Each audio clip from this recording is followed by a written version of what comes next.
Wattaqu yauman turja'una fihi ila Allah. Ya, bertakwalah kepada Allah, kamu akan wafat. Cepat cari bekal sebelum pulang. Itu ayat turun pada Nabi. Nabi itu orang paling takwa semuka bumi. Jaminan surga. Sebelum wafat turun surah surga sempurna, inna a'tainakal kautsar. Nabi kita mulia, disanjung oleh Allah. Wa innaka la'ala khuluqin 'azim. Disebutkan pada nabi-nabi sebelumnya, semua mulia, tapi tetap sebelum wafat diminta oleh Allah, sampaikan pada umatmu, juga pada dirimu, takwalah pada Allah, tingkatkan takwa, kamu akan wafat. Nabi yang paling takwa masih disuruh takwa. Ya ayuhan nabiyyu taqillah. Hei Nabi, tingkatkan takwamu kepada Allah. Jadi kita harusnya malu Pak Ibu kepada Nabi.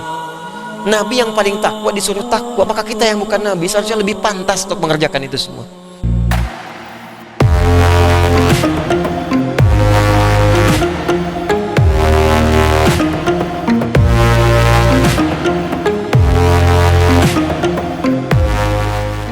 Suratul Baqarati atwalu suratin fil Qur'anil Karim. Ya, surah Al-Baqarah adalah surah yang paling panjang dalam Al-Quran. Faqad istaghraqat juz'aini wa nisfa juz'in taqriban min 30 juz'an qusima ilaiha Al-Quran. Al-Baqarah ini satu surahnya sudah mencakup 2 juz lebih dari 30 juz dalam Al-Quran. Ya, tepatnya 2 juz 4 halaman 4 lembar 2 juz 4 lembar 8 halaman 120 baris. Ya, 1 halaman 15 baris mushaf standar, 1 lembar 30 kali 4 120. Jadi kalau antum hafal Al-Baqarah saja berarti insya Allah sudah menghafal 2 juz lebih dalam Al-Quran. Kalau ingin 3 juz tambah Ali Imran sampai 92 ayat. Wa tablughu ayatuha 86 wa mi'atai ayatin. Surah ini ayatnya berjumlah 286 ayat. Wa qila 87 wa mi'ata ayatin. Ada yang mengatakan 287 ayat.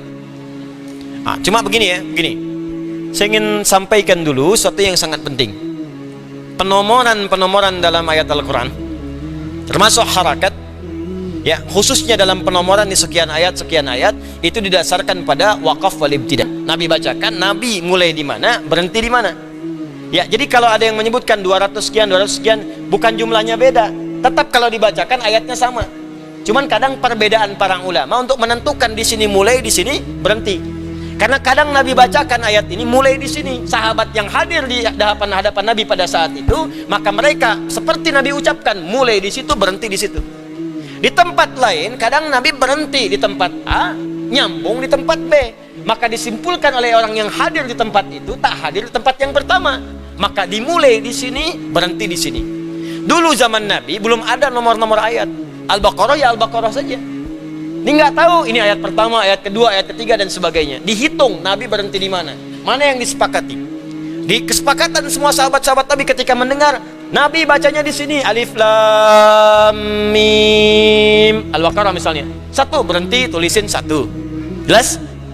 Awalnya tanda. Ada sekelompok yang mendengar dari Nabi, ya, itu wakafnya sebentar, nyambung lagi. Dzalikal kitabul la raiba hudal lil muttaqin. Baru tulis 1. Makanya di mushaf Warsh dari Nafi', awas ya, nanti Nafi' punya 2 periwayatnya ke bawah, ada Qalun dengan Warsh. Itu riwayat untuk yang Warsh tulisannya 285 ayatnya. Tapi bukan berkurang, sama semua, cuma penomorannya berbeda. Jelas? Di penomoran itu mengacu pada keterangan Nabi saat membacakan, saat berhenti atau saat mengucapkannya. Waqaf wal ibtida. Jadi berhenti dan mengawali. Paham sampai sini? Jadi kalau dibacakan jumlahnya tetap sama. Baik, paham sampai sini? Nah, kita mengambil yang paling standar dari keterangan jumhur ulama yang disepakati dengan jumlah 286 ayat. Jadi kalau ditanya Al-Baqarah berapa ayatnya? 286 ayat. Baik, teruskan. Wa summiyat bidzalika li'annaha infaradat bi dzikri qissatil Baqarah allati kullifa qaum Musa bi dzabhiha ba'da an qutila fihim qatilun wa lam ya'rifu qatilahu. Ya, dan diberi nama dengan nama surah Al-Baqarah karena ada kisah yang menyendiri di surah ini. Kisah yang jadi inspirasi untuk kita dapatkan ketika seseorang terbunuh dalam masa Bani Israel di eranya Nabi Musa alaihissalam, sehingga diturunkanlah berita kepada Nabi Musa seperti yang tadi kita telah uraikan. Jelas? Ya, teruskan dulu sebentar. Wahia madaniyatun bi ijma'il ara. Al-Baqarah, ijma' para ulama, pendapat para ulama adalah termasuk kalangan madaniyah. Jelas? Apa namanya? Madaniyah. Ada Makkiyah, ada. Saya sudah terangkan di awal jumpa kita saat membahas ulumul Quran. Kalau disebutkan Makkiyah berarti surah-surah Al-Quran yang diturunkan sebelum Nabi hijrah ke Yathrib, ya, ke Madinah Al-Munawwarah. Kalau disebutkan Madaniyah berarti surah-surah Al-Quran yang diturunkan setelah Nabi hijrah, baik turunnya di Mekah, terutama di Madinah. Baik turun di Madinah ataupun di Mekah, kalau turunnya setelah hijrah disebut apa namanya? Madaniyah. Kalau turunnya sebelum hijrah disebut apa namanya? Makkiyah. Ada yang menyebut Makkiyah turun di Mekah, Madaniyah turun di Madinah. Tapi umumnya yang saya ikut pada rajihnya, pendapat yang paling kuat, Makkiyah turun sebelum hijrah, Madaniyah turun setelah hijrah. Wa qad ibtada'a nuzuluha ba'da hijratin Nabi sallallahu alaihi wasallam ila al-Madinah. Awal mula turunnya surah Al-Baqarah diturunkan saat di awal masa Nabi hijrah ke Madinah. Jadi surah Al-Baqarah ini diantara ayat-ayatnya termasuk ayat-ayat yang mula-mula turun saat Nabi hijrah ke Madinah Al-Munawwarah. Jelas? Nanti kita akan lihat. Wa qad nazala mu'azzamuha fi sanawatil ula min al-hijrah. Sebagian besar ayatnya 286, sebagian besarnya turun di awal-awal masa hijrah. Ya, jadi seperti ayat apa misalnya? Ayat puasa awal-awal hijrah tuh, tahun kedua hijrah. Persis di bulan hari Senin, bulan Sya'ban nanti, bulan depan. Itu turunnya surah Al-Baqarah ayat 183 di bulan Sya'ban, hari Senin.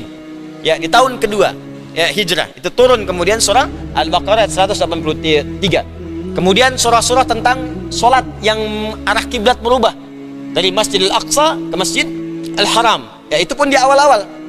Turunnya di awal-awal hijrah, yaitu dengan turunnya Al-Baqarah ayat 144. Ya, termasuk tentang zakat dan sebagainya. Ya, teruskan dulu.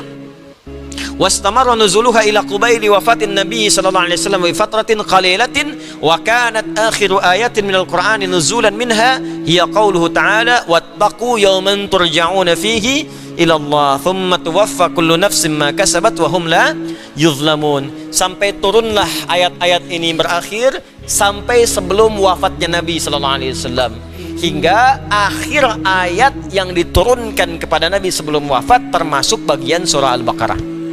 Akhir ayat ya, yaitu Al-Baqarah ayat 281. Paling kanan sebelah bawah di mushaf. Wattaqu yawman turja'una fihi ila Allah thumma tuwaffa kullu nafsin ma kasabat wa hum la yuzlamun. Ini ayat terakhir yang turun kepada Nabi.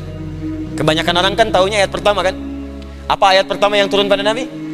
Iqra bismi rabbikal ladzi khalaq. Surah Al-Alaq ayat yang pertama, surah 96 ayat 1. Apa surah terakhir yang turun pada Nabi? Surah Al-Baqarah ayat 281.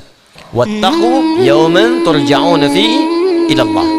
Ya, bertakwalah kepada Allah, kamu akan wafat. Cepat cari bekal sebelum pulang.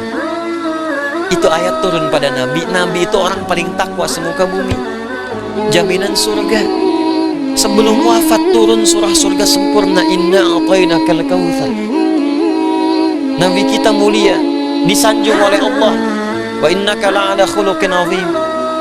Disebutkan pada nabi-nabi sebelumnya, semua mulia, tapi tetap sebelum wafat diminta oleh Allah, sampaikan pada umatmu, juga pada dirimu, takwalah pada Allah, tingkatkan takwa, kamu akan wafat. Nabi yang paling takwa masih disuruh takwa. Ya ayuhan nabiyyu ittaqillah. Hei Nabi, tingkatkan takwamu kepada Allah. Jadi kita harusnya malu Pak Ibu kepada Nabi. Nabi yang paling takwa disuruh takwa, maka kita yang bukan Nabi seharusnya lebih pantas untuk mengerjakan itu semua. Kata Allah, kamu akan wafat. Wattaqu yawman turja'una fihi ila Allah. Kamu mesti siap-siap, saat kamu satu masa akan pulang. Tidak harus dengan datangnya corona, dengan apapun mungkin kita wafat. Bahkan mungkin tanpa sakit kita pulang. Sebagian mesti sadar mungkin corona itu hadir di sekitaran kita untuk mengingatkan pulang. Coba lihat, diberikan wabah seperti itu, banyak orang kehilangan pegangan, mulai ketakutan, mulai mencari Tuhan. Selama ini kemana aja? Dan kadang-kadang keterlaluan, masker diborong-borong, Dalam situasi sulit masih berbuat maksiat, keterlaluan. Orang dosanya banyak gitu. Orang kesulitan harga dinaikin. Masker 25.000 ya 300.000. Orang kebanjiran pisang di 100.000 satu. Ini susah ini. Kemana domirnya? Nuraninya kemana gitu? Makanya saya sepakat, tangkap aja orang-orang begitu tuh. Penimbun masker, penimbun macam-macam, dosanya banyak. Dan nggak sadar itu. Tapi sisi yang lain, banyak orang ketakutan. Kelihatan ada yang takut mati, nggak siap-siap. Dia kemana aja selama ini? Ada yang khawatir, ada yang borong makanan sampai sana sini, ketakutan. Anda apa yang ditakutkan? Anda meninggal juga tanpa virus pun Anda meninggal. Tuh, calon wafat tuh. Tuh. Itu nggak bisa pilih. Jangan tunggu virus untuk kita tobat kepada Allah. Setiap hari tobat setiap hari. Nabi aja kan istighfar tiap hari. Pagi, malam, sebelum tidur istighfar dulu. Tapi enak kok Pak, saya coba tuh. Saya biasakan tuh salawat pada Nabi. Ya Allah, saya pengen ketemu Rasulullah. Salawatullah salli alaihi Muhammad sallallahu alaihi wasallam, salli alaihi Muhammad wa ala ali Muhammad. Ya Allah, pertemukan saya dengan Rasulullah. Ya Allah, saya pengen ketemu, saya rindu Rasulullah. Salawat. Ya Allah, saya banyak dosa. Ya Allah, saya takut dengan dosa ini kembali kepadamu. Saya takut ya Allah dengan hisab. Astagfirullah. Takut kalau pulang sulit, takut kalau pulang dalam keadaan masih maksiat, takut kalau pulang berlumur dosa-dosa. Malu kalau pulang menghadap Allah semua dibuka, kelihatannya baik ternyata banyak buruknya. Malu kalau sekarang masih ditutupi. Antum tuh ngelihat saya mungkin karena baiknya aja, belum dibuka aibnya oleh Allah. Makanya banyak-banyak istighfar. Kan kita nggak sempurna gitu. Makanya ayat terakhir turun kepada Nabi Muhammad ini, Nabi sebelum wafat masih disuruh takwa. Kamu nanti akan meninggal, kata Allah. Thumma tuwaffa kullu nafsin ma kasabat wa hum la yuzlamun. Dan setiap yang diwafatkan akan dihisab berdasar amalan-amalannya. Makanya mesti hati-hati. Itulah, jangan cari banyak dosa lah. Dosa kita udah banyak. Ngapain dikumpulin lagi? Tobat malam ini, tobat. Udah pulang, antum wafat, saya wafat, kita wafat, tobat. Ya, saya anjurkan kita perbaiki diri. Ini mungkin banyak musibah juga karena kita banyak menganggap ringan segala kesalahan itu. Sekarang kayaknya ringan banget. Nyawa hilang aja ringan sekarang ini. Keterlaluan manusia sekarang itu. Coba tiap hari kita buka itu media sosial, media TV apa, kayaknya apa nggak ada yang baik-baik yang diberitakan tuh negeri ini? Buka sedikit pembunuhan, buka sedikit perampokan, bukan? Apa nggak bisa ditutup yang seperti itu? Kadang-kadang dicontohin, tutorial berbuat maksiat itu dicontohin. Cara bikin bom dikasih contoh. Cara ini kan harusnya nggak banyak diekspos. Cara maling motor diekspos. Cara mencuri mobil diekspos, ditonton, dipraktekin besoknya. Di pelaku pencurian itu jadi bertambah. Jadi ada tutorial maksiat. Memang kayaknya setan sekarang sekolahnya tinggi kayaknya itu. Ada kuliah persetanan mungkin itu. Ini paling bahaya sekarang ini. Paling bahaya. Ini mesti banyak-banyak istighfar nih. Bu, Pak ya, tontonan di rumah tuh udahlah. Kalau perlu TV begitu matikan aja tuh. Saya di rumah tuh nggak pernah saya setel. Kalau setel tuh paling-paling yang di Mekah. Rusak semua kalau begitu tuh. Rusak. Udah bunyikan mushaf di rumah. Dengarkan mushaf. Ya, dengarkan kisah-kisah yang baik. Itu masih banyak bacaan bagus kok. Buka Sirah Nabawiyah sekarang udah jadi kisah. Ustadz-ustadz kita yang nyampaikan bagus-bagus, buka itu. Ustadz Budi Asari, Ustadz Khalid Basalamah, Ustadz dengarkan aja. Setel di rumah. Lebih enak dengerin itu daripada buka-buka TV nggak jelas. Radio nggak jelas. Tiba-tiba dari balik pohon muncul. Apa sih? Anda dapat apa? Akhirnya dimainin setan, mau tahajud baru bangun tiba-tiba. Ngapain?